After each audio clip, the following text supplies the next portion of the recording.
تاریخ میں کتنے ہی واقعات ایسے ملے ہیں کہ 1 منٹ کے واقعے نے انسان کی ساری زندگی تبدیل کر کے رکھ دی،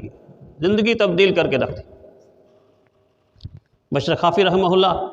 لیکن ساری زندگی گناہ میں، ساری زندگی معصیت میں، ساری زندگی نافرمانی میں، اور ساری زندگی اللہ تعالیٰ کے ناراض کرنے والے کاموں میں، اور جب کانٹا بدلنے کا وقت آیا،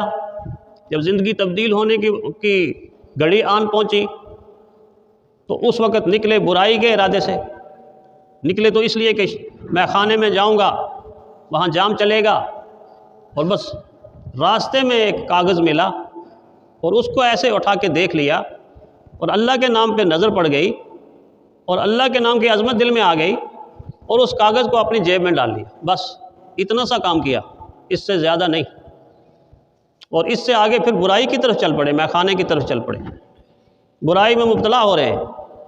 لیکن اللہ نے کانٹا بدلنا تھا، اللہ تعالیٰ نے ان کو چانس دینا تھا۔ اسی رات جب ایک نیک صالح انسان فتح موصلی رحمہ اللہ بار بار یہ خواب دیکھ رہے ہیں، رات کو بار بار یہ خواب دیکھ رہے ہیں، جاؤ میرا ایک بندہ ہے میں خانے کے اندر، اس کو یہ پیغام پہنچا دو، اس نے میری لاج رکھ لی ہے، میرے نام کی عظمت کی لاج رکھ لی ہے، میں نے اس کو جنت کی ضمانت دے دی ہے، میں نے اس کو بخشش کا پروانہ سنا دیا۔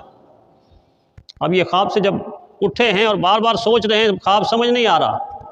کہ آواز یہ آ رہی ہے میں خانے میں جاؤ، اور میں خانے میں اللہ کے بندے تو نہیں جاتے،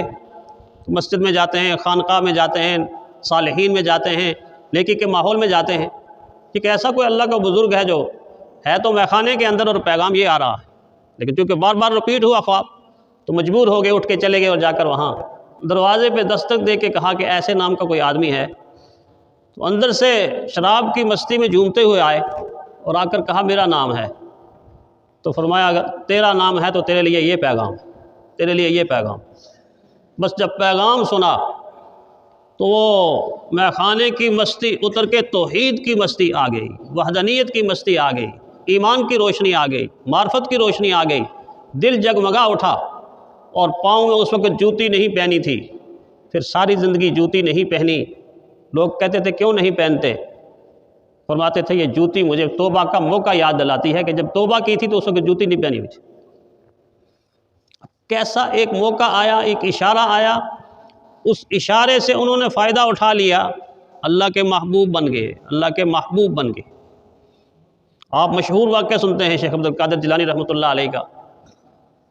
کہ جب انہوں نے ایک سچ بولا، ایک سچ بچپن کے عالم میں، کن کے سامنے؟ پوری کی پوری جو ٹیم تھی، پوری کی پوری جو جماعت تھی ڈاکوؤں کی، جو ان کی تلاشی لے رہے تھے، ہمیں پیسے مل جائیں، پیسے مل جائیں، پیسے ملے نہیں، تو پوچھ لیا کچھ ہے آپ کے پاس؟ تو بچپن تھا، کہنے لگے ہاں میرے پاس کچھ ہے، نکال کے دے دیے جہاں رکھے تھے۔ تو ڈاکوؤں کے سردار نے کہا نہ نکالتے، ہم تو تلاشی لے چکے تھے۔ اب ایک جملہ ہے، ایک جملہ نہیں، میری امی نے مجھے جب علم کے لیے رخصت کیا تھا، سفر پہ رخصت کیا تھا، جو اچھی اچھی نصیحتیں کی تھیں ان میں سے ایک نصیحت بار بار کی تھی کہ بیٹا زندگی میں جھوٹ نہ بولنا، زندگی میں جھوٹ نہ بولنا۔ تو میں اپنی امی کے کہنے کو کیسے ٹال سکتا تھا؟ جملہ تو یہ بچے کا تھا، لیکن گولڈن چانس کس کے لیے بنا؟ سنہری موقع کس کے لیے بنا؟ وہ پوری جو گینگ تھی، پوری جو ٹیم تھی، اس کے لیے سنہری موقع بن گیا کہ اس کے ذہن میں یہ بات اللہ نے ڈالی، ایک بچہ اپنی ماں کی نافرمانی نہیں کرتا، ہم کتنے بدقسمت ہیں، محروم ہیں، اللہ کی ذات کی نافرمانی کر رہے ہیں، اللہ کی ذات کی نافرمانی کر رہے ہیں۔ آج کے بعد یہ پیشہ ہم چھوڑ دیتے ہیں۔ ایک جملہ ان کے لیے سنہری موقع ملا، زندگی کا اہم موڑ ملا، یا ٹرننگ پوائنٹ بنا اور ان کی زندگی کو تبدیل کر دیا۔ ایک نہیں ہے، 20 واقعات آپ ایسا پڑھیں گے کہ ہر انسان کو اللہ تعالیٰ یہ موقع دیتے ہیں۔ کہاں وہ یورپ کی لڑکی، وہ خاتون برطانیہ سے اٹھ کے افغانستان کے پہاڑوں میں چلی گئی، اور کوئی دین کی خدمت کرنے کے لیے نہیں گئی، کوئی اسلام قبول کرنے کے لیے نہیں گئی، ایون ریڈلی اس لیے گئی کہ وہ صحافی ہے، اور اپنے صحافی پیشے کو وہاں جا کے استعمال کرے گی، خبریں لے گی، حالات لے گی۔ لیکن وہاں جا کر جب اسلام کی شمع کے پروانوں کی زندگی کا ایک اہم موڑ دیکھا، اور اس اہم موڑ دیکھنے کے بعد اس کے دل نے اندر سے گواہی دی کہ جن لوگوں کو لوگ انسانیت کا دشمن سمجھتے ہیں وہ انسانیت کے روپ میں خدا کے فرشتے ہیں، خدا کے فرشتے ہیں۔ جب اس کے دل کے اندر یہ بات آئی، یہ رویہ دیکھا، تو واپس آ کے آج بھی وہ مریم کی بیٹی، حضرت عائشہ کی بیٹی بن کے اسلام کی خدمت کر رہی ہے، اسلام کی خدمت کر رہی ہے۔ یہ ہے ٹرننگ پوائنٹ، یہ ہے گولڈن چانس،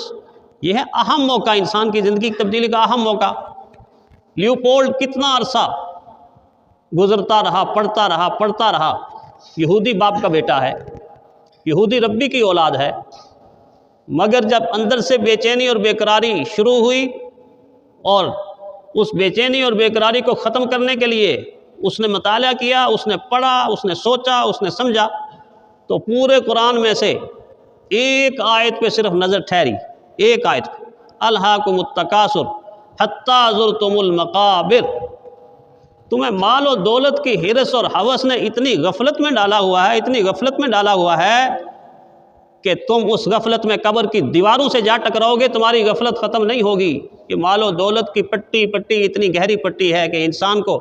اندھا کر دیتی ہے، بہرا کر دیتی ہے، انسانیت سے دور کر دیتی ہے، ہمدردیاں ختم ہو جاتی ہیں، احساس ختم ہو جاتے ہیں، خون سفید ہو جاتا ہے، انسان اللہ کا بندہ نہیں پیسے کا بندہ بن جاتا ہے، دولت کا بندہ بن جاتا ہے، مادے کا بندہ بن جاتا ہے۔ لیکن جب یہ آیت اس نے پڑھی، اس کو سمجھ آ گئی کہ دنیا بے چین و بے قرار کیوں ہے، تو اسی وقت کہا لا الہ الا اللہ محمد الرسول اللہ صلی اللہ علیہ وسلم۔ اب ماضی کے نام سے لوگ لیوپولڈ کے نام سے جانتی ہے، لیکن موجودہ نام کے ساتھ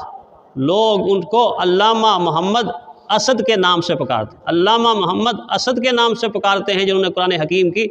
تفسیر لکھ دی، قرآن حکیم کی تفسیر لکھ دی۔